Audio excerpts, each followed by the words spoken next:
नमस्कार। आज मैं आपको सुना रही हूँ मुंशी प्रेमचंद की लिखी कहानी सवा सेर गेहूँ। किसी गांव में शंकर नाम का एक कुर्मी किसान रहता था। सीधा साधा आदमी था। अपने काम से काम, न किसी के लेने में न किसी के देने में। छक्का पंजा ना जानता था। छल प्रपंच की उसे छूत भी न लगी थी। ठगे जाने की चिंता न थी। ठग विद्या न जानता था। भोजन मिला खा लिया, ना मिला चबैने पर काट दी। चबैना भी ना मिला तो पानी पी लिया और राम का नाम लेकर सो रहा।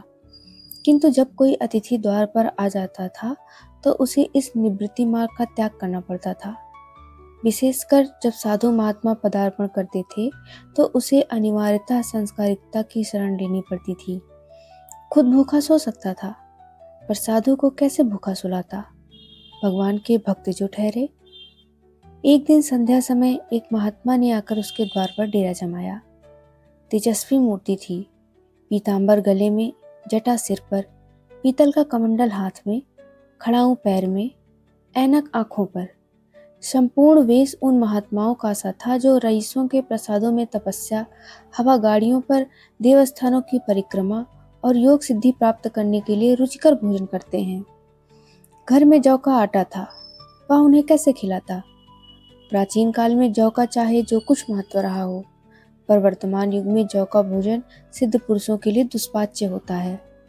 बड़ी चिंता हुई, महात्मा जी को क्या खिलाऊं? आखिर निश्चय किया कि कहीं से गेहूं का आटा उधार लाऊं, पर गांव भर में गेहूं का आटा न मिला। गांव में सब मनुष्य ही मनुष्य थे, देवता एक भी नहीं था। सो देवताओं का खाद्य पदार्थ कैसे मिलता? सौभाग्य से गांव के विप्र महाराज के यहाँ से थोड़ा सा मिल गए। उनसे सवा सेर गेहूं उधार लिया और स्त्री से कहा कि पीस दे। महात्मा ने भोजन किया, लंबी तान कर सोई। प्रातःकाल आशीर्वाद देकर अपनी राह ली। विप्र महाराज साल में 2 बार खलिहानी लिया करते थे। शंकर ने दिल में कहा कि सवा सेर गेहूं इन्हें क्या लौटाऊं, पसेरी बदले कुछ ज्यादा खलिहानी दे दूंगा। यह भी समझ जाएंगे, मैं भी समझ जाऊंगा। चैत में जब विप्र जी पहुंचे तो उन्हें 1.5 पसेरी के लगभग गेहूं दे दिया और अपने को उऋण समझकर उसकी कोई चर्चा न की। विप्र जी ने फिर कभी न मांगा। सरल शंकर को क्या मालूम था कि यह सवा सेर गेहूं चुकाने के लिए मुझे दूसरा जन्म लेना पड़ेगा। 7 साल गुजर गए। विप्र जी विप्र से महाजन हुए। शंकर किसान से मजूर हो गया। उसका छोटा भाई मंगल उससे अलग हो गया था। एक साथ रहकर दोनों किसान थे, अलग होकर मजूर हो गए थे। शंकर ने चाहा कि द्वेष की आग भड़कने न पाए, किंतु परिस्थिति ने उसे विवश कर दिया। जिस दिन अलग अलग चूल्हे जले, वह फूट फूट कर रोया। आज से भाई भाई शत्रु हो जाएंगे। एक रोएगा, दूसरा हंसेगा। एक के घर मातम होगा तो दूसरे के घर गुलगुले पकेंगे। प्रेम का बंधन, खून का बंधन, दूध का बंधन आज टूट जाता है।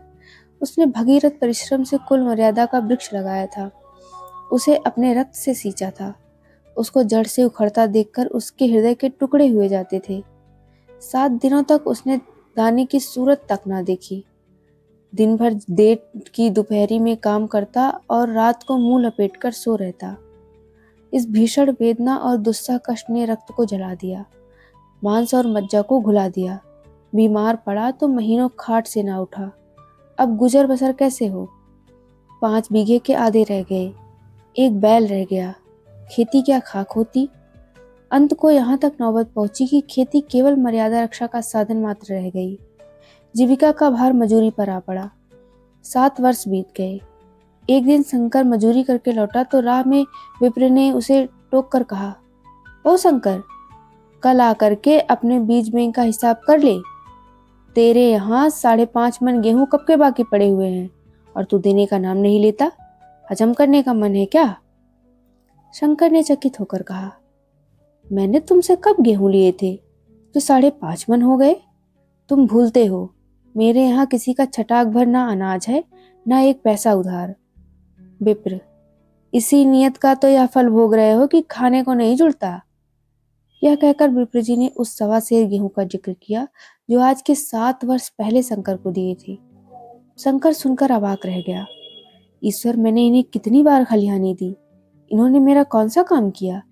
जब पोथी पत्र देखने, साइज सौर विचारने द्वार पर आते थे तो कुछ ना कुछ दक्षिणा ले ही जाते थे। इतना स्वार्थ! सवा सेर अनाज को अंडे की भांति सेकर आज यह पिशाच खड़ा कर दिया जो मुझे निगल जाएगा। इतने दिनों में एक बार भी कह देते तो मैं गेहूं तौल कर दे देता। क्या इसी नियत से चुप साथ बैठे रहे? बोला, महाराज, नाम लेकर तो मैंने उतना अनाज नहीं दिया, पर कई बार खलिहानों में सेर सेर 2-2 सेर दिया है। अब आप आज 5.5 मन मांगते हैं, मैं कहाँ से दूंगा? विप्र, लेखा जौ जौ बख्शीश 100-100। तुमने जो कुछ दिया होगा उसका कोई हिसाब नहीं, चाहे एक की जगह 4 पसेरी दे दो। तुम्हारे नाम बही में 5.5 मन लिखा हुआ है, जिससे चाहे हिसाब लगवा लो। दे दो तो तुम्हारा नाम छेक दूं, नहीं तो और बढ़ता रहेगा। शंकर, पांडे, क्यों एक गरीब को सताते हो? मेरे खाने का ठिकाना नहीं, इतना गेहूं किसके घर से लाऊंगा? विप्र, जिसके घर से चाहो लाओ, मैं छटाक भर भी ना छोड़ूंगा। यहाँ न दोगे तो भगवान के घर तो दोगे। शंकर कांप उठा। हम पढ़े लिखे आदमी होते तो कह देते अच्छी बात है, ईश्वर के घर ही देंगे, वहां की तौल यहाँ से कुछ बड़ी तो नहीं होगी। कम से कम इसका कोई प्रमाण हमारे पास नहीं, फिर उसकी क्या चिंता। किंतु शंकर इतना तार्किक, इतना व्यवहार चतुर न था। एक तो ऋण वह भी ब्राह्मण का, बही में नाम रह गया तो सीधे नरक में जाऊंगा। इस ख्याल से ही उसे रोमांच हो गया। बोला, महाराज, जितना होगा यही दूंगा, ईश्वर के यहाँ क्यों दूं? इस जन्म में तो ठोकर खा ही रहा हूँ, उस जन्म के लिए क्यों कांटे बोऊं? मगर यह कोई न्याय नहीं है। तुमने राई का पर्वत बना दिया। ब्राह्मण होके तुम्हें ऐसा नहीं करना चाहिए था। उसी घड़ी तगादा करके ले लिया होता तो आज मेरे सिर पर इतना बड़ा बोझ क्यों पड़ता? मैं तो दे दूंगा, लेकिन तुम्हें भगवान के यहाँ जवाब देना पड़ेगा। विप्र, तुम्हें वहां का डर होगा, मुझे क्यों होने लगा? वहां तो सब अपने ही भाई बंधु हैं, ऋषि मुनि सब तो ब्राह्मण ही हैं, देवता ब्राह्मण है, जो कुछ बनेगी बिगड़ेगी संभाल लेंगे। तो कब देते हो? शंकर, मेरे पास रखा तो नहीं है, किसी से मांग जांच कर लाऊंगा तभी ना दूंगा। विप्र, मैं यह नहीं मानूंगा। 7 साल हो गए, अब एक दिन का भी मुलाहिजा ना करूंगा। गेहूं नहीं दे सकते तो दस्तावेज लिख दो। शंकर, मुझे तो देना ही है, चाहे गेहूं लो चाहे दस्तावेज लिखाओ। किस हिसाब से दाम रखोगे? विप्र, बाजार भाव 5 सेर का है, तुम्हें 5.25 सेर का काट दूंगा। शंकर, जब दे ही रहा हूं तो बाजार भाव काटूंगा, पाव भर छुड़ाकर क्यों दोषी बनूं? हिसाब लगाया तो गेहूं के दाम 60 हुए। 60 का दस्तावेज लिखा गया, 3 सैकड़े सूद। साल भर में न देने पर सूद की दर 2.5 रुपए सैकड़े। 8 आने का स्टाम्प, 4 आने दस्तावेज की तहरीर शंकर को ऊपर से देनी पड़ी। गांव भर ने विप्र जी की निंदा की, लेकिन मुंह पर नहीं। महाजन से सभी का काम पड़ता है, उसके मुंह कौन आए? शंकर ने साल भर तक कठिन तपस्या की। मियाद के पहले उसे रुपए जमा करने का व्रत कर लिया था। दोपहर के पहले भी चूल्हा न जलता था, चमेने पर बसर होती थी। अब वह भी बंद हुआ। केवल लड़के के लिए रात को रोटियां रख दी जाती। पैसे रोज का तंबाकू पी जाता था। यही एक व्यसन था जिसे वह कभी त्याग न कर सका था। अब वह व्यसन भी इस कभी कठिन व्रत की भेंट हो गया। उसने चिलम पटक दी, हुक्का तोड़ दिया और तंबाकू की हांडी चूर चूर कर डाली। कपड़े पहले भी त्याग की चरम सीमा तक पहुंच चुके थे। अब वह प्रकृति की न्यूनतम रेखाओं में आबद्ध हो गए। शिशिर की अस्थिवेदक शीत को उसने आग ताप कर काट दिया। इस संकल्प का फल आशा से बढ़कर निकला। साल के अंत में उसके पास 60 रुपए जमा हो गए। उसने समझा पंडित जी को इतने रुपए दे दूंगा और कहूंगा, महाराज, बाकी रुपए भी जल्द ही आपके सामने हाजिर करूंगा। 15 रुपए की ही तो और बात है, क्या पंडित जी इतना भी ना मानेंगे? उसने रुपए लिए और ले जाकर पंडित जी के चरण कमलों पर अर्पण कर दिए। पंडित जी ने विस्मित होकर पूछा, किसी से उधार लिए क्या? शंकर, नहीं महाराज, आपके आशीष से आपकी मजूरी अच्छी मिली। विप्र, लेकिन यह तो 60 ही है। शंकर, हाँ महाराज, इतने अभी ले लीजिए, बाकी मैं 2-3 महीने में दे दूंगा। मुझे उरीन कर दीजिए। विप्र, उरीन तो जब ही होगे जब मेरी कौड़ी कौड़ी चुका दोगे। जाकर मेरे 15 रुपए और लाओ। शंकर, महाराज इतनी दया करो, अब सांझ की रोटियों का भी ठिकाना नहीं है। गांव में हूं तो कभी न कभी दे ही दूंगा। विप्र, मैं यह रोग नहीं पालता, ना बहुत बड़ी बातें करना जानता हूँ।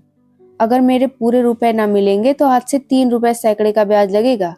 अपने रुपए चाहे अपने घर में रखो, चाहे मेरे यहाँ छोड़ जाओ। शंकर, अच्छा जितना लाया हूँ उतना रख लीजिए, मैं जाता हूँ, कहीं से 15 रुपए और लाने की फिक्र करता हूँ। शंकर ने सारा गांव छान मारा, मगर किसी ने रुपए ना दिए। इसलिए नहीं कि उसका विश्वास ना था या किसी के पास रुपए ना थे, बल्कि इसलिए कि पंडित जी के शिकार को छेड़ने की किसी की हिम्मत ना थी। क्रिया के पश्चात प्रतिक्रिया नैसर्गिक नियम है। शंकर साल भर तक तपस्या के रूप में जब ऋण से मुक्त होने में सफल ना हो सका, तो उसका संयम निराशा के रूप में परिणत हो गया।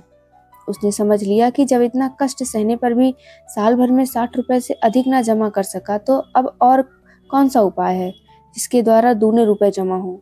जब सिर का ऋण का बोझ ही लादना है, तो क्या मन का क्या सवा मन का। उसका उत्साह क्षीण हो गया, मेहनत से घृणा हो गई।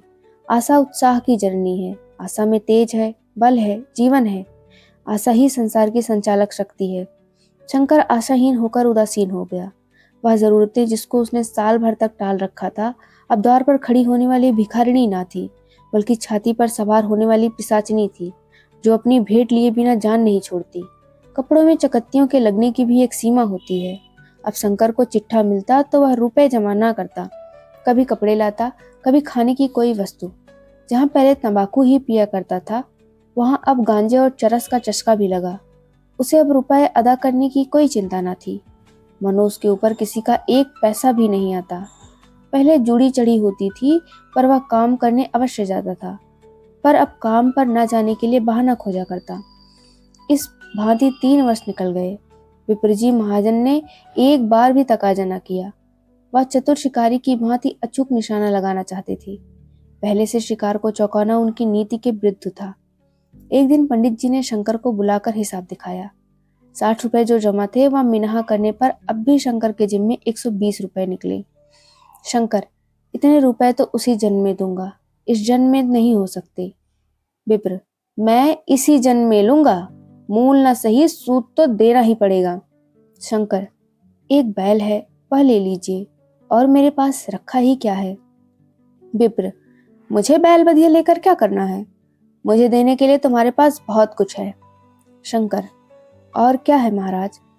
विप्र, कुछ तो है, तुम तो हो, आखिर तुम भी कहीं मजूरी करने जाते ही हो, मुझे भी खेती के लिए मजूर रखना ही पड़ता है। सूद में तुम हमारे यहाँ काम किया करो, जब सुविधा हो मूल को दे देना। सच तो ये है कि अब तुम किसी दूसरी जगह काम करने नहीं जा सकते जब तक मेरे रुपए नहीं चुका दो। तुम्हारे पास कोई जायदाद नहीं है, इतनी बड़ी गठरी मैं किस एतबार पर छोड़ दूं। कौन इसका जिम्मा लेगा कि तुम मुझे महीने महीने सूद देते जाओगे, और कहीं कमाकर जब तक तुम मुझे सूद भी नहीं दे सकते तो मूल की कौन कहे। शंकर, महाराज सूद में तो काम करूंगा, और खाऊंगा क्या। विप्र, तुम्हारी घरवाली है, लड़के हैं, क्या वे हाथ पांव कटाकर बैठेंगे। रहा मैं तुम्हें आधा सेर जो रोज कलेवा के लिए दे दिया करूंगा, ओढ़ने को साल में एक कंबल पा जाओगे, एक मिजरई भी बनवा दिया करूंगा। और क्या चाहिए। यह सच है कि लोग तुम्हें 6 आना देते हैं, लेकिन मुझे ऐसी गरज नहीं है, मैं तुम्हें रुपए भरने के लिए रखता हूँ। शंकर ने कुछ देर तक गहरी चिंता में पड़े रहने के बाद कहा, महाराज, यह तो जन्म भर की गुलामी हुई। विप्र, गुलामी समझो चाहे मजूरी समझो, मैं अपने रुपए भराए बिना तुमको कभी ना छोड़ूंगा। तुम भागोगे तो तुम्हारा लड़का भरेगा, हाँ जब कोई ना रहेगा तब की बात दूसरी है। इस निर्णय की कहीं अपील ना थी। मजूर की जमानत कौन करता, कहीं शरण ना थी, भागकर कहाँ जाता। दूसरे दिन से उसने विप्र जी के यहाँ काम करना शुरू कर दिया। 1.25 सेर गेहूं की बदौलत उम्र भर के लिए गुलामी की बेड़ी पैरों में डालनी पड़ी। उस अभागे को अगर अब किसी विचार से संतोष था तो यह कि वह मेरे पूर्व जन्म का संस्कार है। स्त्री को वे काम करने पड़ते थे जो उसने कभी न किए थे। बच्चे दानों को तरसते थे, लेकिन शंकर चुपचाप देखने के सिवा और कुछ न कर सकता था। वह गेहूं के दाने किसी देवता के शाप की भांति यह जीवन उसके सिर से न उतरे। शंकर ने विप्र जी के यहाँ 20 वर्ष तक गुलामी करने के बाद इस दुस्तार संसार से प्रस्थान किया। 120 अभी तक उसके सिर पर सवार थे। पंडित जी ने उस गरीब को ईश्वर के दरबार में कष्ट देना उचित न समझा। इतने अन्यायी, इतने निर्दयी न थे। उसके जवान बेटे की गर्दन पकड़ी। आज तक वह विप्र जी के यहाँ काम करता है। उसका उद्धार कब होगा भी या नहीं, ईश्वर ही जाने। बस यहीं तक थी कहानी। मिलती हूँ एक नई कहानी के साथ, तब तक अपना ख्याल रखिए।